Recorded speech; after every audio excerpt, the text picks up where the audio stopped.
चलिए friends, start करते हैं आज की अपनी इस क्लास को। आज हम इंडिफरेंस कर्व की थ्योरी के अंदर एक नए टॉपिक को पढ़ने वाले हैं, जहां पे बताऊंगा कि किस प्रकार प्राइस इफेक्ट को अपन लोग इनकम इफेक्ट और सब्स्टिट्यूशन इफेक्ट में सेपरेट कर सकते हैं। अगर आपको याद हो तो पिछली क्लासेस में अपन लोग प्राइस इफेक्ट के बारे में, इनकम इफेक्ट के बारे में एंड सब्स्टिट्यूशन इफेक्ट के बारे में अलग से वीडियोस के माध्यम से पढ़ चुके हैं, इनकी पूरी प्रॉपर डिटेल नॉलेज ले चुके हैं। आज की इस क्लास में इन तीनों टॉपिक को अपन लोग एक साथ पढ़ने वाले हैं कि किस तरीके से हम जो हमने तीन पढ़े। कौन कौन से? हमने एक पढ़ा था अपना प्राइस इफेक्ट, एक पढ़ा अपना इनकम इफेक्ट और एक पढ़ा अपना सब्स्टिट्यूशन इफेक्ट। तो जो हमने तीनों पढ़े, इन तीनों में रिलेशन है। इन तीनों में क्या रिलेशन है? इन तीनों में यह संबंध है कि अगर मैं इनकम और सब्स्टिट्यूशन इफेक्ट को आपस में ऐड करता हूं ना, तो मेरे को ना प्राइस इफेक्ट मिल जाता है। समझ में आया कि अगर मैं इनकम इफेक्ट में सब्स्टिट्यूशन इफेक्ट को ऐड कर दूं तो मुझे मिल जाएगा प्राइस इफेक्ट। लेकिन ये रिलेशन आया कैसे?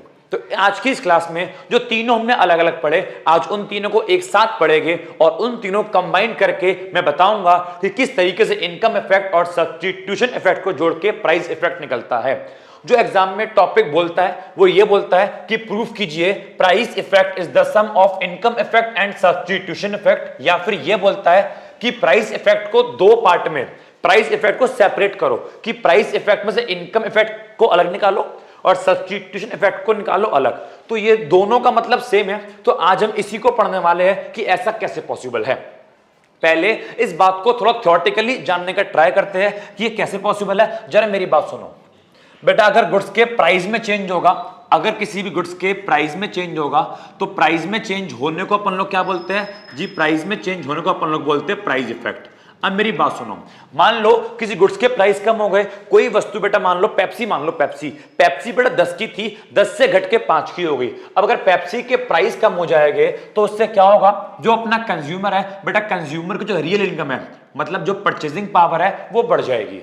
बिकॉज पेप्सी पहले 10 रुपए की थी तो वो कम खरीदता था, लेकिन जैसे ही पेप्सी के प्राइस कम हुए अब वो पेप्सी ज्यादा परचेस कर पाएगा। इट मींस कंज्यूमर की जो रियल इनकम है, जो खरीदने की क्षमता है या जो उसकी परचेजिंग पावर है, वो बच्चों बढ़ जाएगी। और इसी चीज को अपन लोग क्या बोलते हैं? इसी चीज को अपन लोग बोलते हैं इनकम इफेक्ट। तो प्राइस में चेंज होने से सबसे पहले कंज्यूमर की इनकम में चेंज होगा, that is called what? Income effect. Okay, दूसरा, जब किसी गुड्स के प्राइस कम होते हैं तो वो गुड्स चीपर हो जाती है, वो गुड्स सस्ती हो जाती है दूसरी गुड्स के कंपैरिजन में। अब पेप्सी के प्राइस कम हुए तो पेप्सी सस्ती हो गई कोक के कंपैरिजन में। इट मींस क्या? अब लोग कोक को छोड़ छोड़ के पेप्सी पे ट्रांसफर हो गए, लोग कोक को छोड़ेंगे और पेप्सी पे ट्रांसफर होना स्टार्ट कर देंगे। लोग कोक को सब्स्टिट्यूट करेंगे और उसके प्लेस पे पेप्सी को यूज करना स्टार्ट करेंगे। बिकॉज पेप्सी क्या हो गई? कोक के कंपैरिजन में पेप्सी हो गई चीपर। कोक अब भी 10 की मिल रही है लेकिन पेप्सी मिल रही है 5 की, तो पेप्सी हो गई चीपर। तो लोगों ने एक गुड को छोड़ के दूसरी गुड पे ट्रांसफर होना स्टार्ट कर दिया। और जब लोग एक वस्तु छोड़ के दूसरी गुड्स पे ट्रांसफर होते हैं तो इससे क्या होता है? इसको बच्चों बोलते हैं सब्स्टिट्यूशन इफेक्ट। तो आप जानते हो कि जब प्राइस में चेंज होता है तो प्राइस में चेंज होने से एक तो हमारी परचेजिंग पावर, रियल इनकम बढ़ती है, उसको बोला इनकम इफेक्ट। तो पहला इंपैक्ट ये।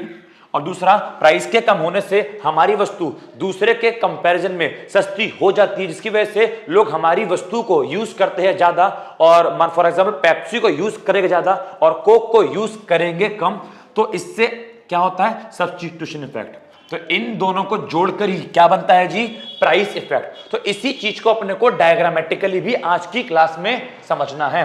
तो जरा मेरी बात सुनो, क्या लिखा है? ये बोलता है कि price effect shows the impact of both the income and substitution effect on the consumer equilibrium. It means जब हम प्राइस इफेक्ट की बात करेंगे, ये वाली लाइन आपको समझ में डायग्राम में आएगी कि जब हम प्राइस इफेक्ट की बात करते हैं तो जब हम एक इक्विलिब्रियम से दूसरे इक्विलिब्रियम पे ट्रांसफर होते हैं प्राइस इफेक्ट की वजह से, तो उन दोनों इक्विलिब्रियम के बीच हमारा इनकम इफेक्ट और हमारा सब्स्टिट्यूशन इफेक्ट दोनों ही आ जाता है। ये बात आपको डायग्राम के थ्रू आज अच्छे से क्लियर होने वाली है। तो क्या बोलता है? The combination of both this effect, both मतलब क्या? इनकम और सब्स्टिट्यूशन के कॉम्बिनेशन को ही अपन लोग बच्चों प्राइस इफेक्ट कहते हैं। जब किसी गुड्स के प्राइस चेंज होते हैं तो उसमें दो चीज सामने आती है, वो आपको मैंने पढ़ा दिया। जैसे कि अगर मान लो एप्पल के प्राइस कम हो जाएंगे तो ये क्या है, एक प्रकार का प्राइस इफेक्ट। तो एप्पल के प्राइस कम होने से जो अपना कंज्यूमर है उसकी रियल इनकम बढ़ जाएगी। एप्पल जूस के प्राइस कम होने से कंज्यूमर की रियल इनकम बढ़ जाएगी, इसे क्या बोला मैंने, इनकम इफेक्ट। और दूसरा इंपैक्ट क्या पड़ेगा, एप्पल जूस के प्राइस कम हो गए तो लोग एप्पल जूस का कंजम्पशन करेंगे ज्यादा, ठीक है ना। पहले 2 एप्पल जूस पी रहे थे, अब वो एप्पल जूस पिएंगे 3, बिकॉज एप्पल जूस के प्राइस कम होने से एप्पल जूस क्या हो गया, सस्ता हो गया।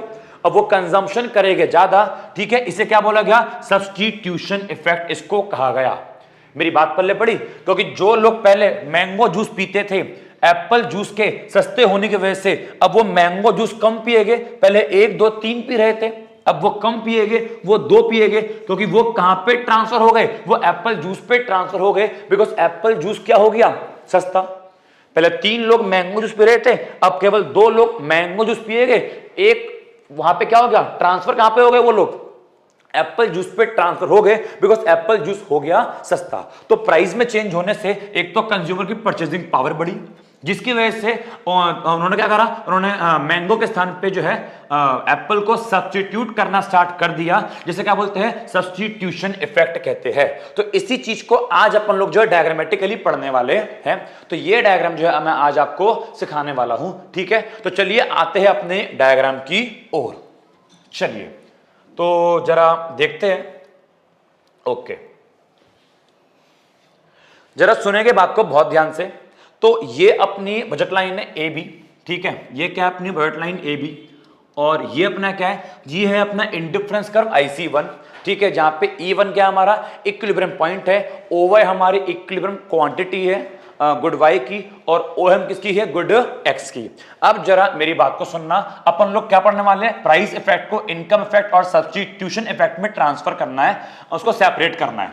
तो मान लो जो बेटा कोई गुड्स है, उस गुड्स के बच्चों जो प्राइस है, मान लो वो प्राइस क्या हो गए, कम, गुड एक्स के, मान लो जो गुड एक्स है, गुड एक्स के प्राइस कम हो गए। अब जैसे ही गुड एक्स के प्राइस कम हो गए, अपन लोग गुड एक्स खरीद पाएंगे ज्यादा। तो गुड एक्स के प्राइस कम होने से जो बजट लाइन है वो गुड एक्स की ओर आगे की ओर आउटवर्ड रोटेट हो जाएगी, बाहर की ओर शिफ्ट हो जाएगी। गुड वाई के प्राइस में कोई चेंज नहीं हुआ।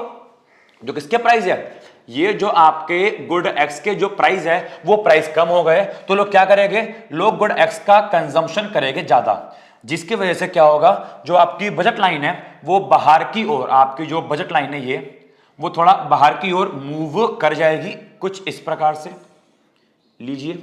तो ये क्या आ गया आपका AC, तो AC क्या आ गया जी, AC आपका आ गया एक नई बजट लाइन। अब जैसे ही बजट लाइन बाहर गया, पहले बात करते हैं प्राइस इफेक्ट की, तो क्या होगा, अब अपना कंज्यूमर प्राइस गुड एक्स की ज्यादा क्वांटिटीज परचेज कर पाएगा। क्यों कर पाएगा, इसलिए परचेज कर पाएगा बिकॉज एक्स के प्राइस कम हो गए, तो अब एक्स तो वो ज्यादा खरीद पाएगा ना। पहले बात कर रहा हूं प्राइस इफेक्ट की, आपको तीनों के तीनों इफेक्ट आते हैं, आपको पहले उनको रिवाइज करना पड़ेगा तभी पल्ले पड़ेगा। प्राइस इफेक्ट में क्या होता है, जैसे किसी गुड के प्राइस कम होते हैं हम उसका कंजम्पशन बढ़ाते हैं। तो अपना क्या होगा, बजट लाइन बाहर चला गया, और अब मैं क्या करूंगा, अब मैं जो है एक्स का कंजम्पशन करूंगा ज्यादा, जिससे मान लो क्या हो गया, मैं अपने एक नए इक्विलिब्रियम पे आ गया, ठीक है। ये अपना क्या बन गया, ये बन गया मान लो अपना IC2, इसको बच्चों मान लो मैंने बोला E2, ठीक है। और अब इस E2 पे क्या हो रहा है, इस E2 पे क्या हो रहा है, मैं अपनी गुड एक्स की अगर ध्यान दिया जाए, अगर ध्यान से देखा जाए, तो मैं अब गुड एक्स की बच्चों मान लो ये O से लेके N तक क्वांटिटी, O से लेके N तक, E2 पे देखा जाए तो E2 पे मैं जो है O से लेके N तक क्वांटिटी अपनी कंज्यूम कर रहा हूं, किसकी, गुड एक्स की, ठीक है। तो E1 और E2 के जो बीच का गैप है, ये जो E1 और E2 के जो बच्चों जो बीच का गैप है, ये जो मान लो बीच का जो गैप गया, ये जो कर्व मान लो गया, ये जो कर्व गया बीच का, इसी को बोला जाएगा PCC, प्राइस कंजम्पशन कर्व।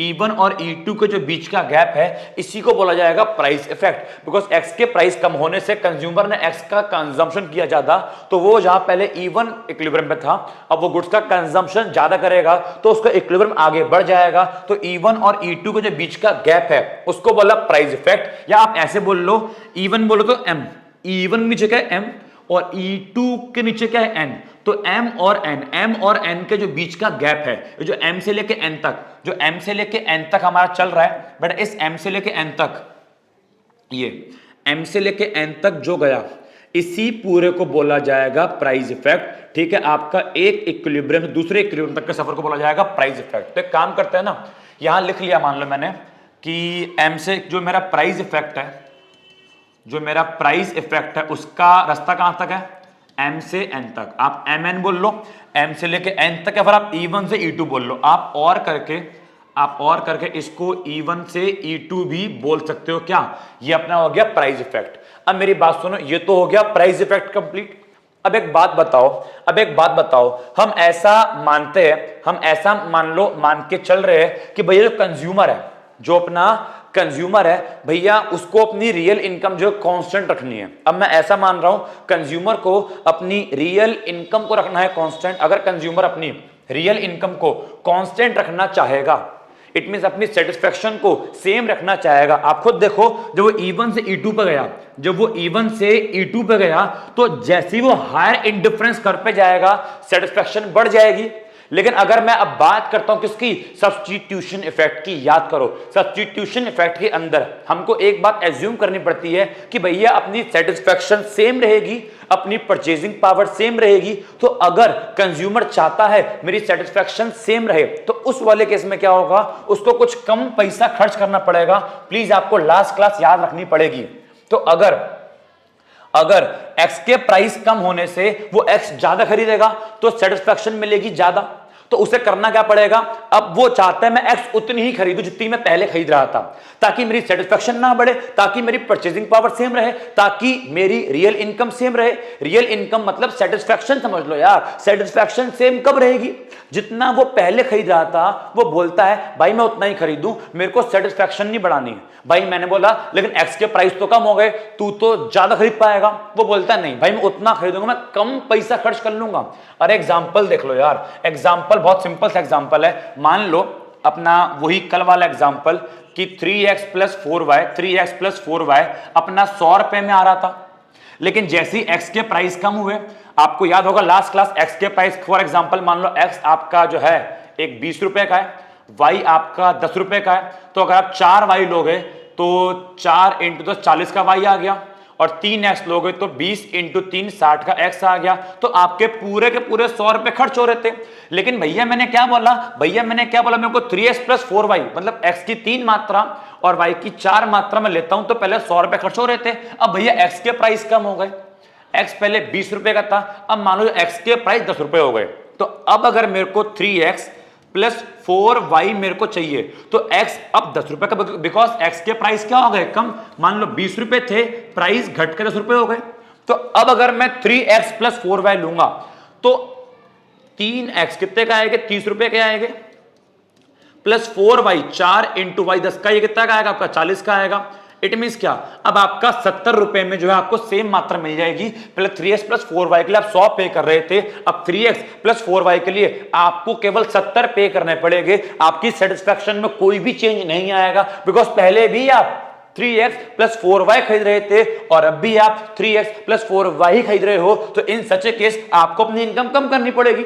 अगर आप अभी पूरे 100 रुपए खर्च करोगे तो आप x ज्यादा खरीद लोगे, और ज्यादा खरीद लोगे तो आप ऊंचे वाले इंडिफरेंस कर्व पे आ जाओगे। हमें उस पर जाना ही नहीं है, हम तो अब क्या पढ़ रहे हैं, सब्स्टिट्यूशन इफेक्ट। तो सब्स्टिट्यूशन इफेक्ट वाले केस में क्या होता है, अरे भैया हमको अपनी रियल इनकम सेम रखनी है, तो इस वाले केस में क्या करेंगे, अपन लोग पहले 100 खर्च कर रहे थे, अब 70 खर्च कर लेंगे। ठीक है, हम थोड़ा कम खर्च कर लेंगे, लेकिन पहले भी 3x प्लस 4y ले रहे थे, अब भी 3x प्लस 4y ही लेंगे। तो अगर मैं इनकम 100 से 70, अब मैं इनकम थोड़ी कम खर्च करूंगा, तो क्या होगा, जो मेरा ये बजट लाइन है उसको अंदर की ओर ट्रांसफर होना पड़ेगा। तो क्या होगा, जो मेरी बजट लाइन है अब वो अंदर की ओर शिफ्ट हो जाएगी। जो मेरी बजट लाइन है अब वो क्या होगा, अब वो मेरी बजट लाइन अंदर की ओर शिफ्ट हो जाएगी। तो लीजिए क्या हुआ, ये आ गई हमारी एक नई बजट लाइन जो अंदर की ओर शिफ्ट हो गई। अब जरा मेरी बात को सुनना बहुत ध्यान से जरा, ठीक है, अब जरा मेरी बात को सुनना बहुत ध्यान से कि ये जो AC लाइन थी इस पे मेरी इनकम 100 रुपए खर्च हो रही थी, लेकिन अब जो लाइन बनी, मान लो इसको मैंने बोला L और इसको मैंने बोला एस। तो एल से लेके एस तक जो लाइन नई बर्ट लाइन बनी, अभी कितने वाली है, अब ये 70 रुपए वाली मेरी बर्ट लाइन है और ऊपर मेरी 100 रुपए वाली बर्ट लाइन थी। अब ये बताओ, अब 70 रुपए खर्च करूंगा लेकिन सेटिस्फेक्शन अब भी सेम मिलेगी, बिकॉज देखो ध्यान से इस 70 वाली बर्ट लाइन पे ध्यान से देखो, इस 70 वाली बर्ट लाइन पे जो मेरा इंडिफरेंस कर्व IC1 था वो यहां पर इंटरसेक्ट करता है। अब इस 70 वाली इस L और S को देखो, जो मेरा IC1 है उसने यहां पर इंटरसेक्ट किया, ये बच्चों मेरा बन गया इक्विलिब्रियम E2। ये मेरा क्या बन गया, इक्विलिब्रियम E2। इट मींस जितनी सेटिस्फेक्शन मेरे को E1 पर मिल रही थी 3x plus 4y, 3x plus 4y, 3x plus 4y E1 पे था और 3x प्लस 4y अब E2 पे। इट मींस क्या, जितनी सेटिस्फेक्शन मेरे को E1 से मिल रही थी उतनी ही सेटिस्फेक्शन अब मेरे को E2 से मिल रही है, बिकॉज दोनों के दोनों सेम इंडिफरेंस कर्व पे है, दोनों के दोनों सेम इंडिफरेंस कर्व पे है। आप क्या मेरी बात समझ पा रहे हो, मैं आपसे ये कहना चाह रहा हूं, इट मींस E1 से लेके E2, E1 से लेके E2 तक का जो सफर है ये सफर अपना बच्चों कहलाएगा सब्स्टिट्यूशन इफेक्ट। लास्ट क्लास मैंने आपको पढ़ाया था कि हमको सेटिस्फेक्शन को सेम रखना है, सेटिस्फेक्शन सेम रखने के लिए एक ही इंडिफरेंस कर्व पे दोनों पॉइंट बनने चाहिए। तो एक बन रहा है मेरा किस पे, एक बन रहा है मेरा, देखो एक बन रहा है E1 बन रहा है मेरा किस पे, A B। E1 बन रहा है किस पे, E1 मेरा आ रहा है A B, सॉरी हाँ E1 आया A से B वाली वेट लाइन पे, ठीक है, जहां पे मेरे पूरे A B पर भी मेरे पूरे 100 रुपए खर्च हो रहे थे। अगर आपको पता हो तो A B पर भी पूरे 100 रुपए खर्च हो रहे थे। और जो अब आया E2 वो भी किस पे आया मेरा, वो आया 70 वाली बर्ट लाइन पे, जहां पे केवल 70 रुपए खर्च हो रहे हैं। तो E1 से लेकर E2 तक का सफर जो क्या कहलाएगा, वो मेरा सब्स्टिट्यूशन इफेक्ट बच्चों कहलाएगा, ठीक है। तो अब एक काम करते हैं, जरा अपने को देखो, तो E1 से E2 तक का सफर क्या कहलाएगा अपना, सब्स्टिट्यूशन इफेक्ट। E1 से E2, अगर मैं E2 को नीचे देखूं तो कितनी मात्रा आ गई जी, नीचे देखा तो मैंने E2 पर मैंने नोटिस किया जो मेरी E2 पर जो मेरी मात्रा आ गई वो मान लो यहां लिखा मैंने, मान लो K। तो M से लेके K तक, E1 से E2, E1 से E2 बोल लो, या M से लेकर K तक बोल लो, E1 से E2 बोल लो, या M से लेकर K तक बोल लो। तो ये मेरा क्या है, E1 से E2, ये M से लेकर K, E1 से E2, ये M से लेकर K, ये क्या है, सब्स्टिट्यूशन इफेक्ट। बिकॉज मैं पहले E1 पता सेम सेटिस्फेक्शन, अब मैं E2 पे आ गया सेम सेटिस्फेक्शन, तो E1 से E2 तक के सफर को मैं क्या बोलूंगा, substitution effect, because substitution effect में सेटिस्फेक्शन का लेवल सेम रहता है, ठीक है। तो यहां पे क्या हो गया, अब बताओ जो मेरा सब्स्टिट्यूशन इफेक्ट है कितना बना, तो जो सब्स्टिट्यूशन इफेक्ट है इसको मैं क्या बोलूंगा, M से लेके K तक, MK बोल लो, या फिर सॉरी बेटा इसको E3 बोलूंगा, इसको E2 नहीं, E2 तो पता ये है, इसको मैं E3 बोलूंगा। तो E1 से लेके E3 तक का सफर, या फिर आप इसको E1 E3 बोल लो, है ना। तो E1 से E3 तक का सफर क्या है अपना, सब्स्टिट्यूशन इफेक्ट। अब जरा मेरी बात को समझो, तो आपने E1 से E2 ये पूरा प्राइस इफेक्ट है, और E1 से E3 ये अपना क्या है जी, ये है अपना सब्स्टिट्यूशन इफेक्ट M से लेकर K तक। अब मेरी बात सुनो, इनकम इफेक्ट आपको पता है क्या होता है, मैं आपको याद लाऊं, मैं आपको बताता हूं याद, इनकम इफेक्ट क्या होता है। देखो अगर आपको याद आ रहा हो तो मान लो ये अपना बर्ट लाइन है, ठीक है, ये अपना इंडिफरेंस कर्व है और ये अपनी मात्रा आ गई।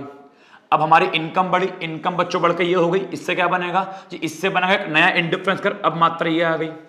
तो इस वाले पॉइंट से इस वाले पॉइंट पे आना है, इस वाले पॉइंट से इस वाले पॉइंट पे जो मैं जाऊंगा इसी को कहते थे ICC, इसी को बच्चों बोलते थे इनकम कंजम्पशन कर्व। यहां से लेकर यहां तक के सफर को ही अपन लोग इनकम इफेक्ट कहते थे।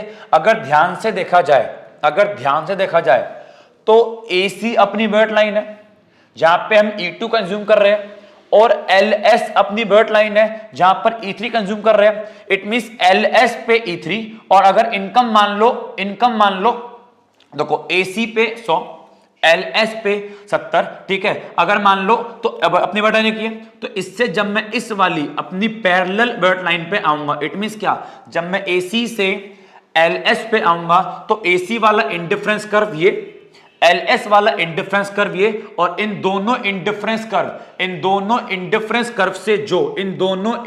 कर्व से जो मेरा ये कर्व निकल के जाएगा, जो मेरा ये पिंक कलर से इफेक्ट निकल के जाएगा, इसको बच्चों बोला जाएगा ICC, इसको बोला जाएगा इनकम कंजम्पशन कर्व। बिकॉज जब दो पैरेलल बजट लाइन से इंडिफरेंस कर्व के इक्विलिब्रियम को मैं पास आउट करूंगा तो क्या बनेगा, इनकम कंजम्पशन कर्व। देखो ना, ये अपना क्या है, एसी, और एसी के पैरेलल क्या है, एलएस। तो एसी का ये, एलएस का ये रहा E3, तो E3 और E2 को जब मैं मिलाऊंगा तो ये क्या कहलाएगा, E3 से E2 तक का सफर कहलाएगा income effect, income consumption curve इनसे पास होता हुआ जाएगा। तो बताओ E3 से E2 क्या है, E3, अच्छा अब देखो, अब ध्यान से देखो, ध्यान से देखो कि E3 के नीचे क्या है, K, और E2 के नीचे क्या है, N।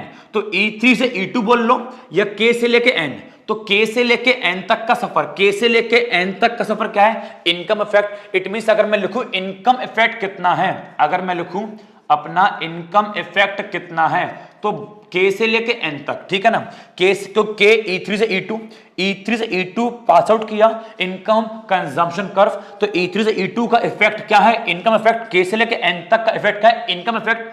तो या फिर आप इसको ऐसे बोल लो कि E3 से E2 तक का सफर क्या है, इनकम इफेक्ट। तो अब आप देख सकते हो कि M से लेकर K तक क्या था, M से लेकर K तक था सब्स्टिट्यूशन इफेक्ट, और K से लेके N तक था इनकम इफेक्ट, और देखो, और M से लेके पूरा N तक क्या था आपका, प्राइस इफेक्ट। तो देखो E1 से E3 सब्स्टिट्यूशन, और फिर E3 से E2 इनकम, और पूरा E1 से E2 पूरा क्या था, ये पूरा था आपका प्राइस इफेक्ट। तो होपफुली आपको समझ में आ गया होगा कि प्राइस इफेक्ट को अपन लोगों ने सब्स्टिट्यूशन इफेक्ट और इनकम इफेक्ट में किस प्रकार जो है सेपरेट किया। होपफुली आपको ये बात पल्ले पड़ गई होगी। तो देखो ना, तो मैं ऐसे बोल सकता हूं कि प्राइस इफेक्ट, तो देखो अब इसको मैं यहां पे ऐसे बोलूंगा तरीके से।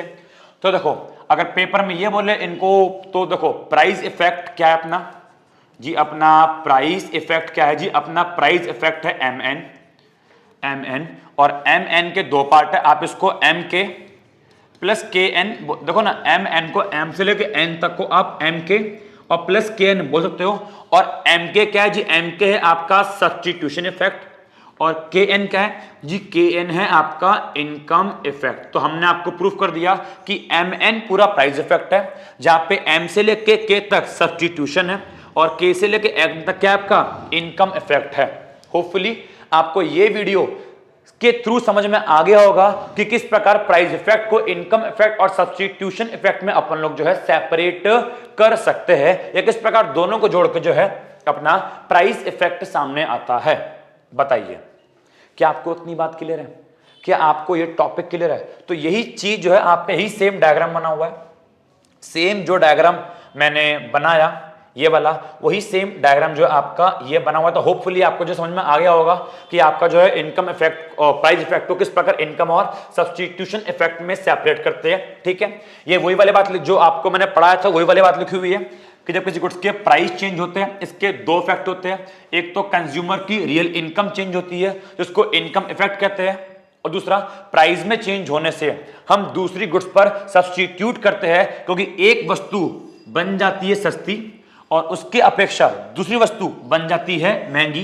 तो अपन लोग सस्ती वस्तु पर ट्रांसफर होते हैं और महंगी वस्तु को दूर करते हैं। इसे क्या बोलते हैं, सब्स्टिट्यूशन इफेक्ट। और इनकम और सब्स्टिट्यूशन को जोड़कर क्या बनता है जी, अपना प्राइस इफेक्ट। समझ में आ गया? तो होपफुली आपको वीडियो पसंद आई होगी। अगर वीडियो पसंद आई तो प्लीज जरूर एक नीचे कमेंट कीजिए, और वीडियो को प्लीज लाइक भी कीजिए और कमेंट जरूर कीजिएगा। ठीक है, थैंक यू सो मच। मिलते हैं नेक्स्ट क्लास में, नेक्स्ट लेक्चर में नए कंटेंट के साथ। Thank you so much, bye bye.